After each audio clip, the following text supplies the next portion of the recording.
wabarakatuh. Selamat pagi anak-anakku, berjumpa lagi dengan Pak Riki di pembelajaran tematik. Sebelumnya kita berdoa terlebih dahulu ya. Yuk kita sikat berdoa. Before we start our lesson today, please say basmalah. Pray begin. Bismillahirrahmanirrahim. Amin.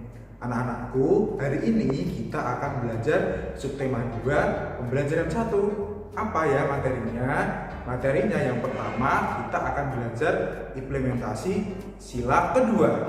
Selanjutnya nanti kita akan belajar matematika tentang soal cerita pengurangan dan jumlahan ratusan. Pasti anak-anakku bisa ya? Langsung saja kita simak video berikut ini.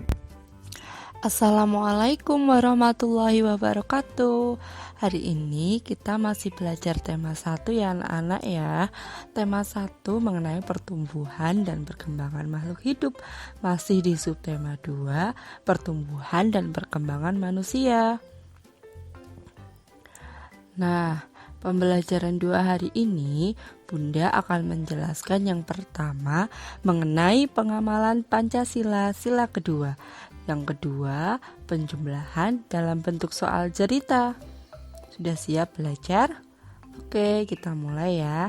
Yang pertama, Bunda akan menjelaskan tentang pengamalan Pancasila sila kedua, yaitu sikap-sikap apa saja sih yang bisa anak-anak teladani dari sila kedua Pancasila.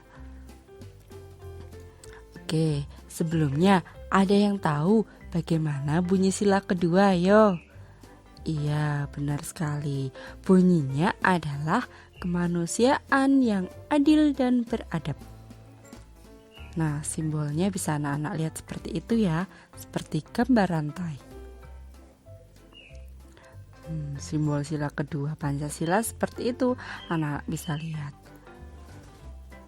Sila kedua disimbolkan dengan gambar rantai emas. Mata rantai yang saling berkait melambangkan bahwa setiap manusia saling membutuhkan dan perlu bersatu sehingga menjadi kuat seperti sebuah rantai. Lihat, gambarnya adalah rantai yang saling terikat. Itu melambangkan bahwa setiap manusia itu saling membutuhkan satu sama lain, jadi harus bekerja sama. Nah, oleh karena itu, sebagai semua atau sesama manusia, kita harus saling menghargai, menghormati, menyayangi, dan membantu. Contohnya, kalau di sekolah, itu anak-anak bisa menghormati, menghargai bapak bunda guru di sekolah, atau menyayangi, membantu, dan menghargai teman-teman di sekolah. Nah, berikut Bunda mempunyai contoh sikap-sikap yang sesuai dengan sila kedua Pancasila atau sikap-sikap yang bisa anak-anak teladani dari sila kedua Pancasila. Nah, yang pertama adalah menemani adik belajar. Jadi kalau di rumah anak-anak bisa menemani adik belajar. Nah, yang kedua, Bunda mempunyai contoh membantu orang tua mengerjakan pekerjaan rumah. Bagaimana membantunya Bunda? Nah, membantu orang tua itu bisa dengan anak-anak merapikan atau membersihkan tempat tidur sendiri setelah bangun tidur ya. Nah, yang ketiga, Bunda memiliki contoh berbagi bekal makanan kepada teman yang tidak membawa makan. Jadi ketika di sekolah anak-anak bisa berbagi bekal kepada teman yang tidak membawa bekal makan. Nah, yang keempat, tidak bersikap sombong saat menjadi pemenang. Jadi ketika anak-anak mengikuti kejuaraan atau lomba dan anak-anak menjadi pemenangnya, tidak boleh bersikap sombong ya, harus tetap rendah hati. Nah, yang kelima, menghargai kegemaran teman. Caranya bagaimana Bunda? Nah, anak-anak kan memiliki hobi atau kegemaran masing-masing. Nah, menghargainya itu adalah caranya dengan tidak memaksakan orang lain menyukai apa yang kita sukai, karena kegemaran dan hobi masing-masing pasti berbeda. Nah, anak-anak bisa mencari atau sikap-sikap yang sesuai dengan sila kedua Pancasila ya. Bisa anak temukan di sekitar anak-anak, bisa melakukannya seperti sila kedua Pancasila. Nah, yang kedua, Bunda akan menjelaskan penjumlahan dalam bentuk soal cerita. Anak-anak tahu tidak sih bahwa penjumlahan itu sangat penting di kehidupan sehari-hari untuk memecahkan masalah sehari-hari. Misalnya, ketika anak-anak berbelanja, anak-anak membutuhkan penghitungan penjumlahan untuk membayarkan atau mengeluarkan uang untuk membayar penjualnya. Itu salah satu contohnya ya. Nah, berikut Bunda akan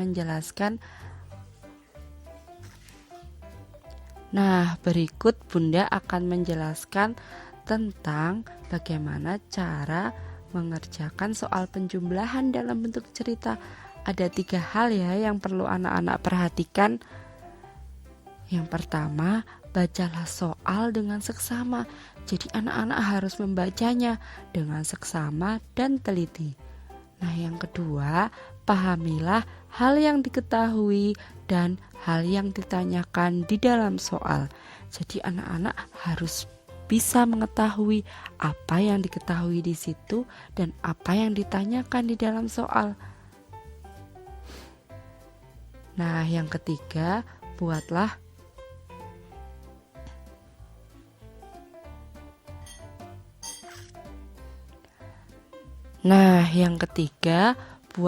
kalimat penjumlahan dan hitunglah hasilnya dengan cara yang kamu anggap paling mudah.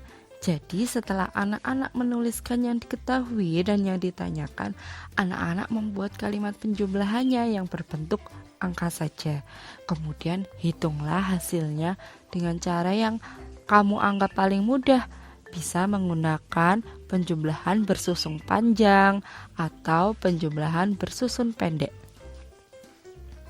Nah, di sini Bunda memiliki contoh soal ceritanya ya. Bunda akan mengajarkan bagaimana anak-anak mengerjakannya. Seorang petani memiliki perkebunan yang sangat luas. Ia menanami kebunnya dengan tanaman singkong. Ia menanam 273 batang singkong. Beberapa waktu kemudian, ia menanam lagi 360 batang singkong. Beberapa batang singkong yang sudah ditanam petani tersebut. Nah, berarti anak-anak yang pertama yang harus dilakukan adalah mencari apa yang diketahui. Nah, yang di situ yang diketahui adalah jumlah batang singkongnya. Berapa jumlah batang singkong yang ada di situ, yang ada di dalam soal? Ya, yang pertama ada 273 batang dan 360 batang. Setelah itu, apa yang harus anak-anak lakukan lagi?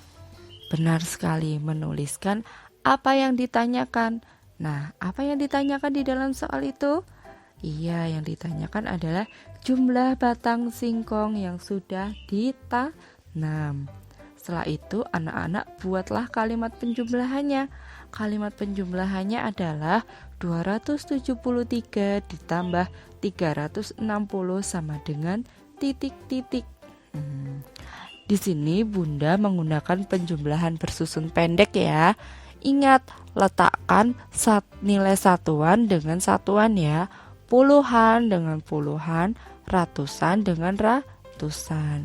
Dan anak-anak menjumlahkan dari nilai satuannya terlebih dahulu ya.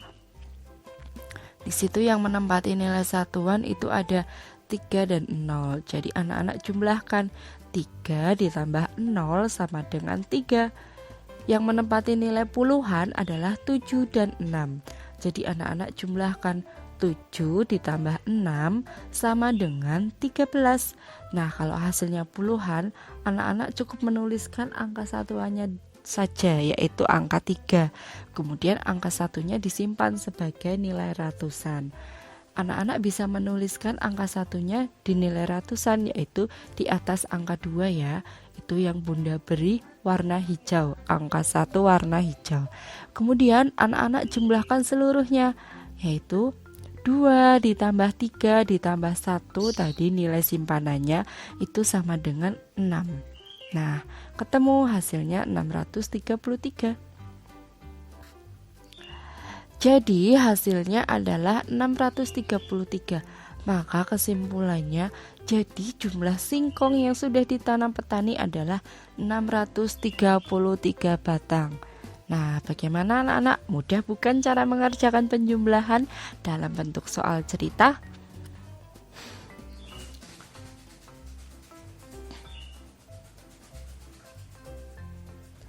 Nah, itu adalah review materi hari ini ya.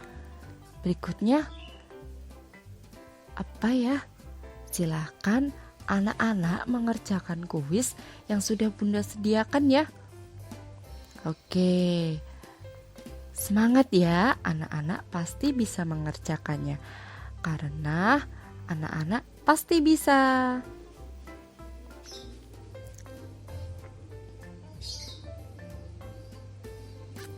Nah, sekian dulu ya materi dari Bunda. Thank you, semangat mengerjakan. Wassalamualaikum warahmatullahi wabarakatuh.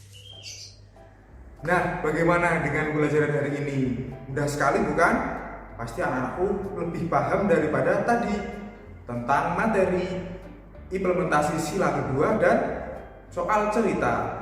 Untuk penutup, mari kita tutup dengan bacaan hamdalah bersama-sama.